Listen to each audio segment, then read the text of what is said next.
German embassy কয়টা চোর পুষে রাখিছে অ্যাম্বাসিতে, বুঝছেন?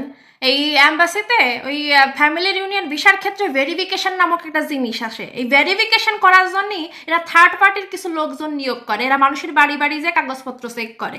এই যে ভেরিফিকেশনের নামে যে থার্ড পার্টিরা নিয়োগ দেওয়া যেগুলো আছে, এগুলো আছে বড় রকমের একটা চোর, ধান্দাবাজ, দাপ্পাবাজ। কেন জানেন? মানুষের ইমোশন নিয়ে, আবেগ নিয়ে খেলা করে। এরা জানে যে লং ওয়েটিং পিরিয়ডের পরে, অনেক দিন অপেক্ষা করার পরে একটা মানুষ তার হাজবেন্ডের কাছে বা বাচ্চারা তার বাবা মার কাছে যাওয়ার সুযোগ পায়।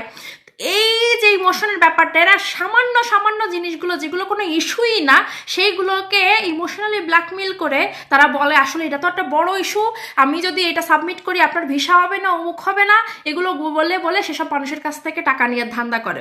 এখন কথা হচ্ছে কি ভাই, তোমার ওই কারণে তোর ভিসা হয় না, মানুষ তো সেই সেই ভিসা নিয়ে চলে আসে। ভিসা দেয় হচ্ছে বিদেশের থেকে যায়, মানে জার্মান অ্যাম্বাসিতে, অ্যাম্বাসি কি ভিসা দেয়? ভিসা দেয় তো জার্মানিতে ভিসা যায়। তার কাগজপত্রে যদি সমস্যা থাকে তাহলে সে লোক ভিসা নিয়ে আসে কেমনে? একটু কম দিতেই সে ঠিকই, কিন্তু সে ডকুমেন্টেশন সব ঠিকঠাক করে সে ভিসা নিয়ে ঠিকই চলে আসে, এই জায়গায় থাকতে পারে। মাঝখান দিয়ে আপনি চা পানি খাওয়ার নাম করে নিয়ে আপনি কিছু টাকা পয়সা আতায় নেন। এখন বলতেছেন আর প্রমাণ কি? ভাই আমার কাছে প্রমাণ আছে। অ্যাম্বাসি তো আপনাকে ভেরিফিকেশনের বাবদ 28,000 করে টাকা নেয়, তারপরে আপনাকে এই খাই খাই স্বভাব কি জন্য থাকে? এই জার্মান অ্যাম্বাসিতে যেসব লোকজনের নিয়োগ দেন, তারা কেউ যদি ভিডিওটা দেখেন, তারা একটু কবেন যে এই যে সোর্সটা অ্যাপয়েন্ট করে রাখিছেন, যে নিয়োগ দিয়ে রাখিছেন কিছু হাবাইতেগুলো, এই হাবাইতেগুলোর একটু ভালো অতি কেন, বুঝছেন?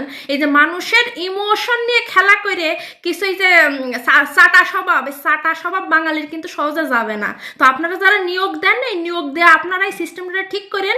যদি এরা আবার কি করে জানেন, এরা আবার যে ফ্যামিলি ইউনিয়ন গ্রুপে কিন্তু আবার খোঁজ খবর নেয়, টাকা চাষ করবার কয়। আপনি যদি এসব কথা আবার গ্রুপে কন, খুব বেশি কিন্তু লাভ হবে না।